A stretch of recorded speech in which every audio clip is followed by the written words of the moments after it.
Hey everyone, welcome back to the channel. My name is Tony. For those of you who are not familiar, I am a foster parent in Virginia, and I thought today that I would take you guys and show you some of the must-have items that I think you should have if you're considering being a foster or an adoptive parent.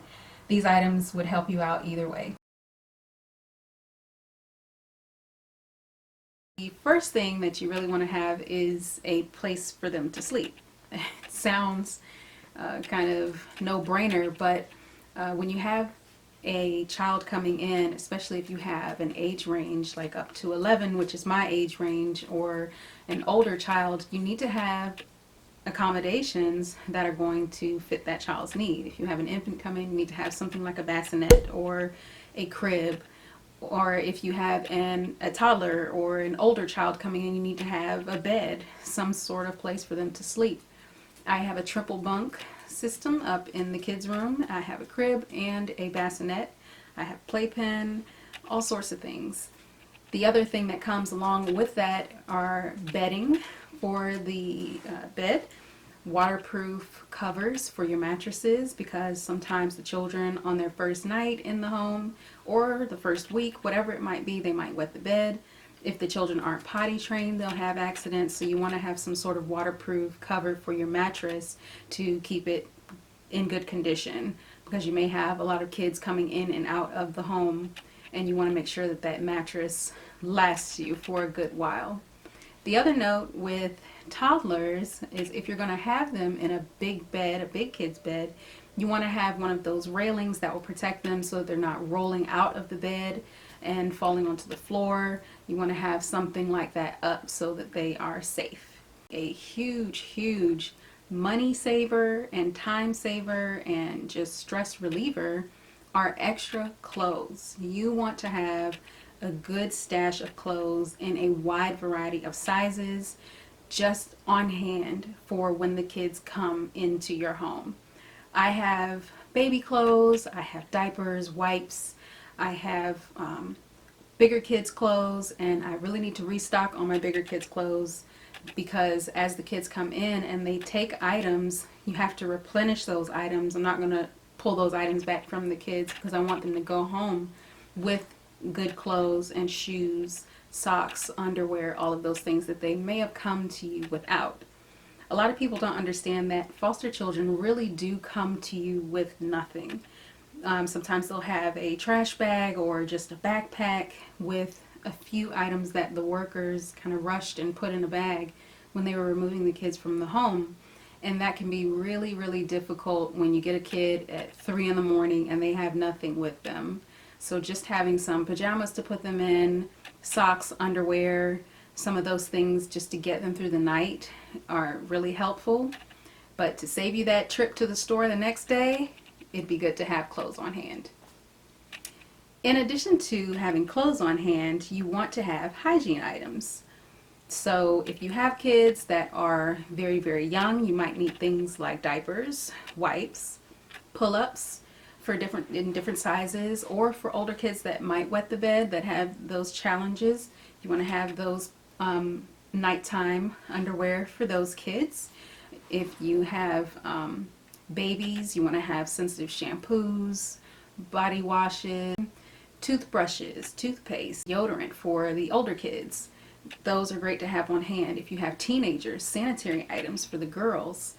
You want to think about potty training. So I've already talked about the pull-ups and the big kid nighttime underwear, but also potty seats. Do you have the potty seats that can attach? I have the ones that sit on top of the regular toilet so that I don't have a whole nother potty for the kids. I just have a little step and a seat attachment that is for potty training. It comes in handy. I did not have one when I first started fostering, and I learned very quickly that it was something that I needed. The next item that I have on the list are activities. If you are not working, if you are at home with the kids on the weekends, you want to have activities for them to do. Coloring books, activity books. I have a load of workbooks for kids of different ages that they can go through. We'll sit through those and go through them in the mornings, and then we'll have coloring time. We paint, we have sidewalk chalk, all kinds of activities and things for the kids to do. And of course, toys, some toys. I tend to keep the toys to a minimum because kids get very, very attached to the toys, and I don't want to have to keep buying those toys over and over again. So I tend to stick with more like craft items, things they can paint and do, and we can build and work things together, as opposed to constantly purchasing toys. I also have board games, things that they can play with, stuff like Sorry, Trouble, Candyland. We play a lot of games. In the area where I am, if you're not working or you're working part-time, a lot of times the agency will not cover childcare for you. So you want to have somebody available or an arrangement with a local childcare provider so that you can get childcare for your kids. In this area, kids are not able to go to childcare before they turn a certain age. So like right now I have a 1-month-old that I can't send to a daycare, so I have a sitter that watches him while I'm at work. You want to have those things in place, those agreements already set before you have a placement, because it can be very difficult to scramble, especially if you're working. You want to make sure that you already have those arrangements set up so that it's an easier transition when you have the child coming into your home. The next item that I want to talk about, car seats, booster seats, high chairs even, those kinds of things that you don't necessarily think about right off. But if you have a placement for a child coming in and they say the child is 1 year old, you need to have a car seat. You need to have something available that you can get quickly. I love to shop at a store called Mom to Mom in our local area. They have strollers, car seats, all kinds of items, anything you could imagine that you might want for your child, they have it there. And it's a secondhand store. Everything is certified. The car seats have never been involved in any car accidents, and it is just a fantastic resource. Your agency may also be able to provide you with some of those items. I know that our agency does keep a bit of a stock of car seats and some minor items they have available for the foster parents when the kids come in. So they always ask, do you have a car seat? Do you have this or that? Do you need us to get anything? And generally I already have the items. I have a newborn car seat. I have a 3-in-1 car seat that breaks down into a booster for the bigger kids. Stroller that I picked up from that secondhand store, so I'm good to go. But you want to make sure that you have those things ahead of time.